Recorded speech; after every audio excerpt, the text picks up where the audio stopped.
The 208th and final edition of the Roy's Boys podcast starts right now. Carolina basketball family is the strongest there's ever been. There ever will be. Nate Humphrey King rights the ball. Pushes into Hubert Davis. 8 seconds. Davis trying to get free. Over to Fox. Fox, baseline. Up for the shot. Dive off the glass. Oklahoma calls timeout. But the game is over. The game is over. Carolina has upset number 1 Oklahoma. Been ready on his second attempt. That one is no good. They battle for it. Loose ball. Recovered by Minnie. With 20 seconds left to play. Goes back to Michael Jordan. Jumper from out on the left. Good! 63, 62, 13, 12, 11. Georgetown with one timeout. Brent Brown looking. Throw away to Worthy. 35. The Tar Heels are going to win the national championship. Carolina with foul. He takes the timeout. Technical foul. Technical foul. Brown gets it into Williams. Here comes Williams front court. Williams on the drive. Gets it back out the head. Long outside shot. Short rebound. It's over. And how about the Tar Heels? They are the national champions. The Tar Heels are the national dadgum champions. And that's what it takes when you big time games. You got to compete. You do it with your brain, and you got to do it with your heart too. And that's pretty doggone good. From QCBroadcasting.com, this is the Roy's Boys podcast with your host, Josh Marlowe. Hello and welcome to another edition of the Roy's Boys podcast. We are powered by Carolina Electrical Services. As I mentioned in the intro, that this is the 208th, but most importantly, the final edition of said Roy's Boys podcast, as the head coach or the former head coach of the Tar Heels has retired. That was a week ago or so last Thursday, and since then, Carolina has hired a new basketball coach in Hubert Davis, and we are taking the podcast in a different direction. As a matter of fact, as I mentioned on the last podcast that we did, guys, when we discussed Hubert Davis being hired, this podcast will become the Hubert Hoopers podcast, officially after we get done letting this podcast be put out there. It'll still be with the same RSS feature where you have subscribed. Everything will stay the same. I will just delete all the old episodes from the last 3 seasons. And got my co-host with me here, Anthony Pagnotta. This is about Roy Williams. This is what this podcast is going to be about.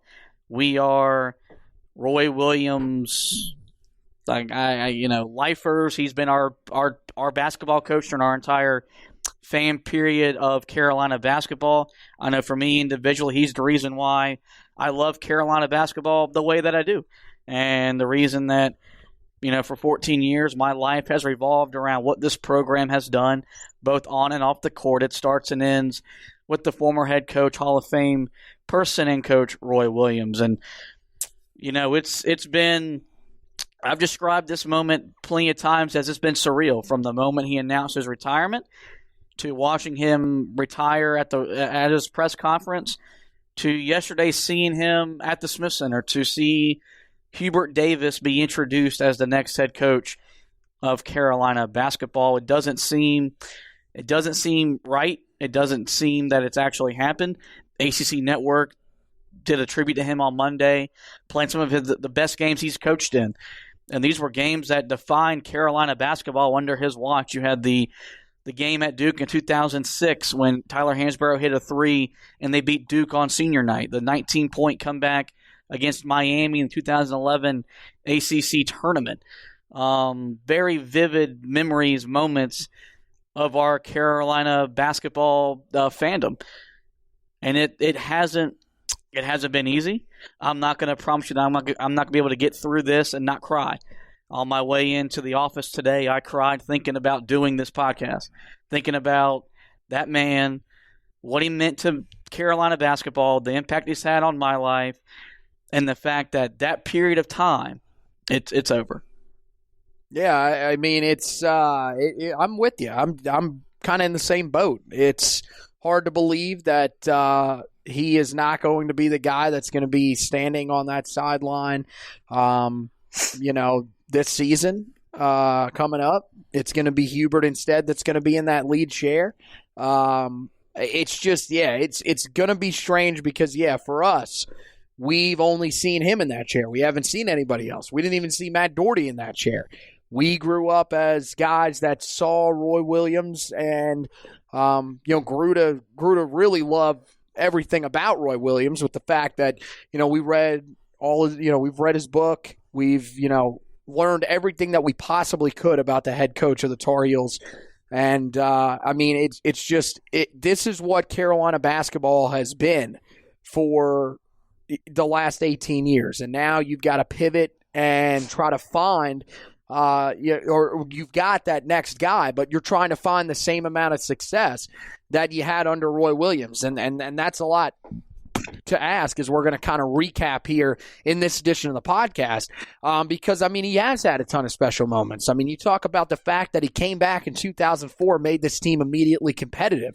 2005, he wins a national championship with the roster that before he had arrived there, most people thought was going to be very similar to what we were talking about this offseason. And that was in a time where transferring wasn't really all that big. Not like it's become nowadays, but there were legitimate chances that guys were going to either just bolt to the NBA or just transfer or leave the program altogether because of everything that had happened under Matt Doherty. He brought, as they mentioned, not only that team back together, but the family back together, which had been divided at the time. There were a lot of people, a lot of infighting, and I think that Roy Williams did everything that he possibly could to make this family whole again and did it extremely quickly. Then you go through, after 2005, you then recruit probably your best player ever in Tyler Hansborough, who comes in immediately, has success on a team in 2006. That, let's be really honest, it was a freshman Tyler Hansborough and a former three-star, not a guy that anybody thought was going to be all that special coming out of high school, in Rayshawn Terry, that was pretty much leading your basketball team. And you end up, once again, finishing inside the top 15, pulling a major upset of Duke in the final regular season game. And then that just started the run towards your second national championship. And of course, you get the one on the back end, the third national championship that was extremely special. What a 2-year run that was, especially when that was really in 14 and 15, before the run in 16 and of course the championship in 17. That was the first time that you were starting to hear some of these question marks come up of, is Roy losing it? Does he just not have what it takes on the recruiting trail anymore? Whatever. Again, made no sense at the time because you were under the NCAA cloud, so of course it was going to be difficult to recruit.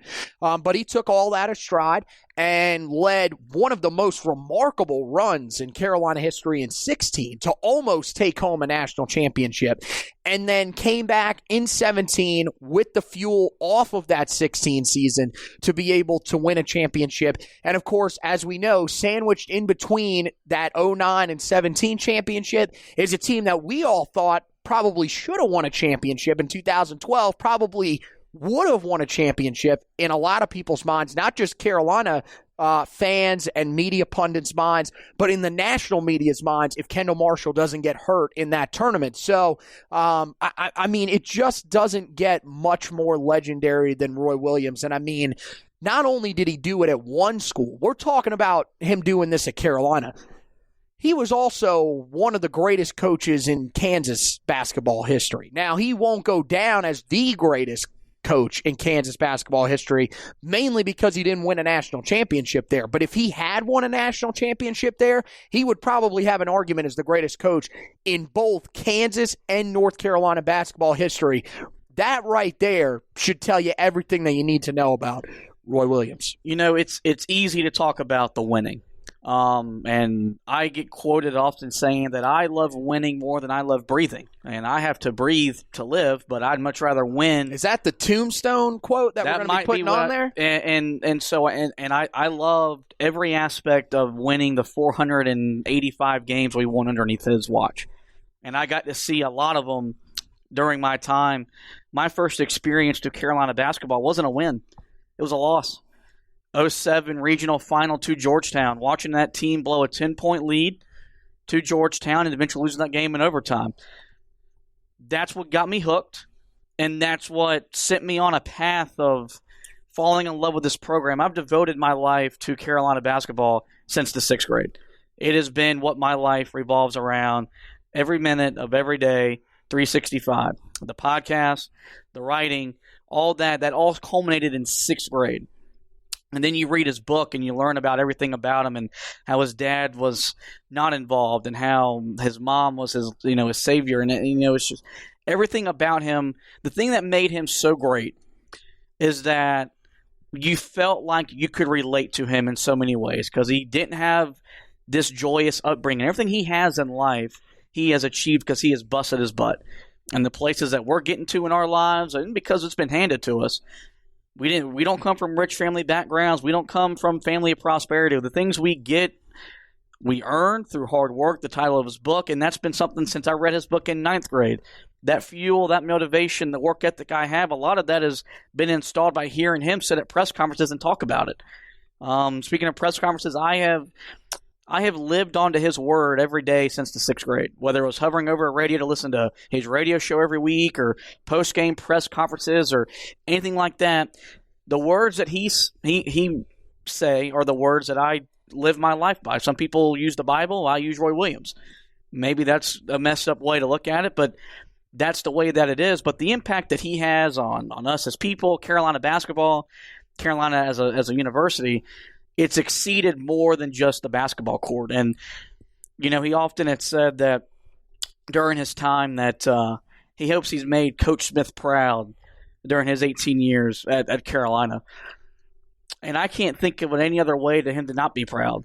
He has won with the same amount of grace as Dean Smith did. He won 3 national championships in 14 years. The program before he did that, 3 in 65. You're talking about in third of the amount of years he won just as many championships. But his impact off the court, the way that he rebuilt the family, and that's the biggest thing about Carolina basketball. That's what makes it different. No other program has what we have. And we don't even play there, but we get to claim it because that's the kind of atmosphere that Dean Smith created and that Roy Williams revived during his 18 years in Chapel Hill. You talk about the stuff they did with the special needs in the community, the grocery shopping for unfortunate kids. No other program with the prestige that Carolina has actively does that. And they don't do it for the attention. They did it because that's what we're supposed to do as people. He made basketball players better basketball players, but he made better people. And when you talk about senior night and the emotional that came with that, seeing Marcus Page cry his eyes out about the kind of man that Roy Williams made him, that's what makes him different. Coach K is a heck of a coach. John Calipari, Bill Self, they're all excellent basketball coaches. And I'm not going to say that they don't make their players better people, but they didn't to the effect that Roy Williams has. And I can say that because you don't see former players echoing that sentiment like Carolina basketball has. Well, I mean, Duke and Kentucky, first of all, don't have senior nights. That they don't exist there. I don't think they understand what that means unless it's a walk-on that's never actually seen the floor before. He literally sits in the locker room and just waits for that one night every single year and gets called out to go out and basically reveal himself to the fan base where most people are like, who is this guy? We don't even know who this is. But, yeah, I think that's the thing that is different. And I think you noticed it really with just about every guy that is on Carolina's roster. And I think that's for a reason. You talked about what Roy had to do to get where he was at. I mean, we know the story of course, him having to go out and sell counters to be able to make money and to be able to be a part of the basketball program. We also remember that, when it comes to the walk-ons, when it comes to the guys that come up from the JV squad, remember that Roy was a JV player himself. I actually have his jersey at home with his old JV jersey number that was answered during one of the Roy. What's the name of the Roy Williams Live. Roy Williams question Live. that I sent in to Jones Angel. There was a question you sent in, and I got that jersey made after that. Again, he always claims, and look, I mean, at this point, with everything that we've heard from him, dude, I think Roy may have been a damn baller because he